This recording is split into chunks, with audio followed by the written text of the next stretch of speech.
Y al ritmo que vamos, el penal de Barbadillo quedará chico. No, no, tú tranquila, Dina, que todavía hay espacio y tu lugar está reservadísimo. Bueno, este martes, el Poder Judicial sentenció al expresidente Ollanta Humala y a su esposa Nadine Heredia a 15 años de prisión efectiva por el delito de lavado de activos agravado.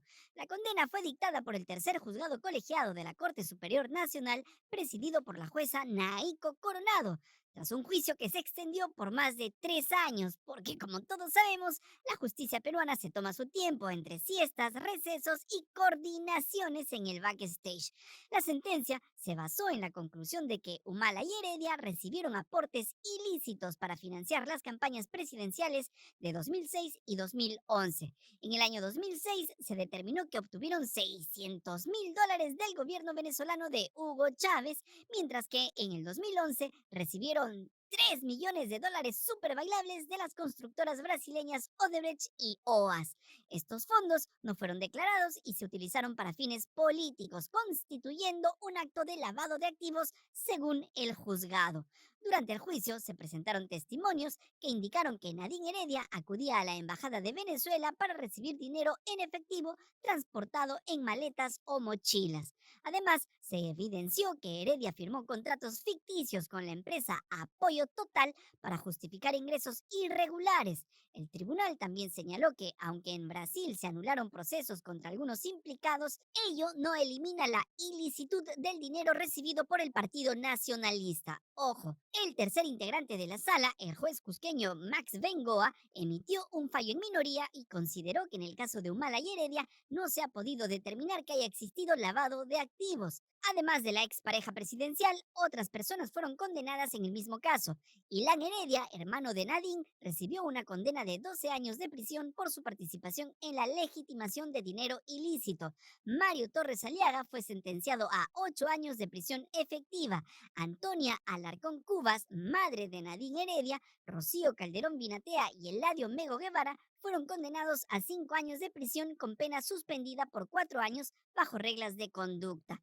El ex congresista Santiago Gastañaduy, Carlos Arenas Gómez y Maribel Vela Arevalo fueron absueltos de responsabilidad penal, lecheros. Además, el tribunal impuso una reparación civil de 10 millones de soles que deberán pagar Humala y Heredia. El Partido Nacionalista fue sancionado con una multa y la disolución de una empresa de fachada utilizada para canalizar los fondos ilícitos. La jueza Coronado ordenó la inmediata detención de los condenados. Ollanta Humala fue trasladado en la noche al penal de Barbadillo, donde ya comparte prisión con otros expresidentes como Alejandro Toledo y Pedro Castillo.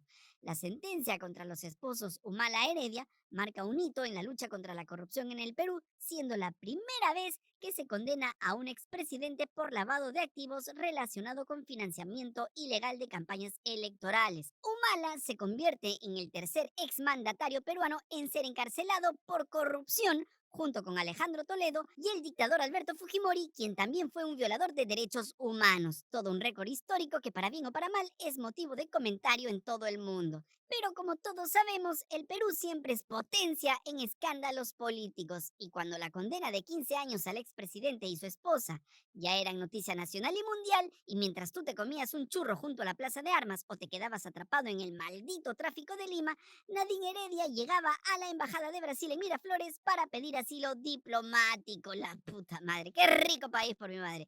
La Cancillería peruana confirmó a través de un comunicado oficial que Nadine Heredia ingresó a la sede diplomática y presentó su solicitud amparándose en la Convención sobre Asilo Diplomático de 1954, tratado suscrito tanto por el Perú como por Brasil. Y como tú eres recontra chismosín y seguiste de cerca la lectura de Sentencia por Justicia TV, te diste cuenta que Nadine no asistió, alegando problemas de salud. Sin embargo, su paradero fue desconocido durante varias horas, lo que generó especulaciones sobre una posible fuga. Genios. Luego de escuchar su sentencia y antes de ser trasladado por la policía, las cámaras de Justicia TV captaron a Ollanta Humala hablando por celular con un gesto de urgencia. Posteriormente, la Embajada de Brasil comunicó que Nadine Heredia se encontraba en su interior y había solicitado asilo diplomático.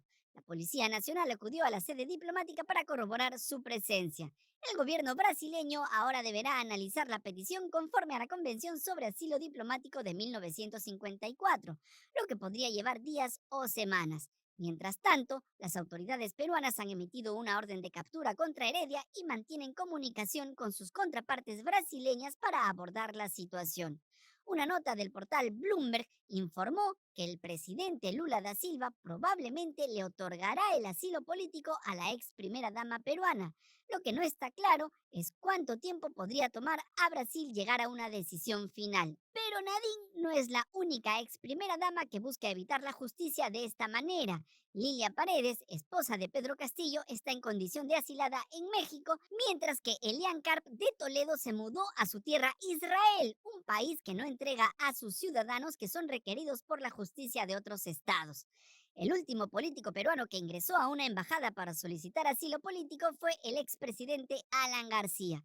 En noviembre del año 2018, García Pérez llegó a la embajada de Uruguay en Lima luego que la justicia dispusiera un impedimento de salida del país por 18 meses en su contra. En ese momento no pesaba sobre él una orden de prisión preventiva, pero la fiscalía lo acusaba de haber recibido $100.000 de la empresa Odebrecht por una conferencia en Brasil, fondos que supuestamente provenían de los pagos ilícitos de la constructora brasileña. A estas alturas, el Ministerio Público ha determinado que Alan García recibió más de $1 millón, según el testimonio de Miguel Atala, quien asegura que le entregó la plata por partes y hasta en loncheras, panzón. Pero Alan ya era caserito en las embajadas.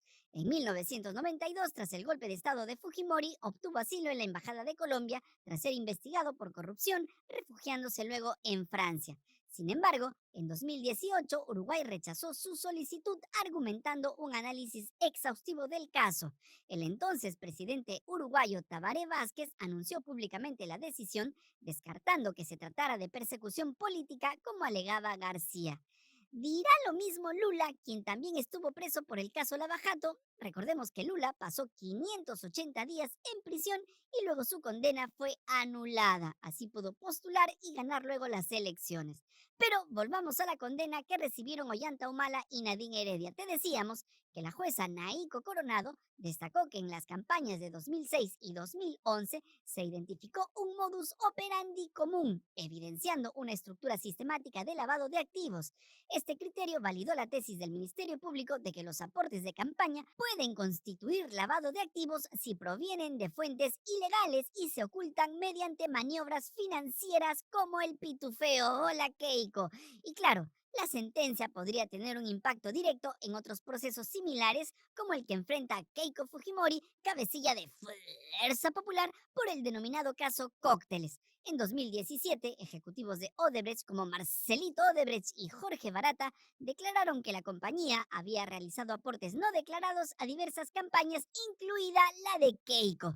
Aunque el proceso contra Keiko Fujimori ha sido anulado y por orden de la justicia ha regresado a etapa preparatoria de investigación, la sentencia contra Humala y Heredia podría servir como un precedente para que, en casos similares, se valide la existencia de delitos penales en el financiamiento ilícito de campañas. Además, la resolución judicial destaca la existencia de contratos simulados como los suscritos entre Nadine Heredia y la empresa Apoyo Total, utilizados como mecanismo para ingresar al sistema bancario el dinero sobrante de la campaña de 2006. Este tipo de pruebas podría ser determinante en procesos similares al evidenciar la utilización de estructuras ficticias para legitimar fondos de origen ilícito. La condena a Humala y Heredia no solo representa un avance en la lucha contra la corrupción en el Perú, sino que también establece un precedente jurídico que podría influir en futuros procesos relacionados con el financiamiento ilegal de campañas electorales, como el caso de Keiko Fujimori. La sentencia al expresidente y su esposa ha sido en primera instancia y su defensa llevará el caso a una segunda instancia donde se podría revertir o confirmar la condena. Bueno, fue otro día normal en el Perú, un día más en la oficina donde los expresidentes van a la cárcel, las embajadas son el nuevo Airbnb para prófugos y el lavado de dinero es tan común que hasta le ponen agravado para hacerlo sonar más elegante. Humala se ha unido al exclusivo club carcelario de Toledo y Castillo mientras su esposa juega al escondite diplomático. La lucha contra la corrupción avanza o al menos da material para otro capítulo de esta tragicómica novela llamada Política Peruana. Si te gusta, aguanta, aguanta. Este país no da tregua. Cuando este pseudo noticiero que se quedó sin editor por falta de presupuesto ya estaba por salir al aire, los hechos volvieron a cambiar. La noche del martes, el gobierno de Brasil concedió asilo político a Nadine Heredia, condenada a 15 años de prisión por lavado de activos. La Cancillería peruana confirmó que, en cumplimiento de la Convención sobre Asilo Diplomático de 1954, se otorgaron los salvoconductos necesarios para que Heredia y su hijo menor de edad puedan salir del país y trasladarse a Brasil. El Ministerio de Relaciones Exteriores peruano informó que se brindaron las garantías correspondientes para el traslado de Heredia y su hijo, en cumplimiento de los artículos 5 y 12 de la mencionada convención. Se confirmó que Dina Boluarte autorizó la emisión del salvoconducto para la salida de Heredia del país junto a su hijo. Ahora sí, recuerda que si quieres que este micronoticiero siga existiendo, necesitamos de todo tu apoyo. ¡Listo! Si te gustó este mamarracho de programa que te quiere con todo el alma, sigue yapeando y plineando, que es lo único que nos mantiene con vida.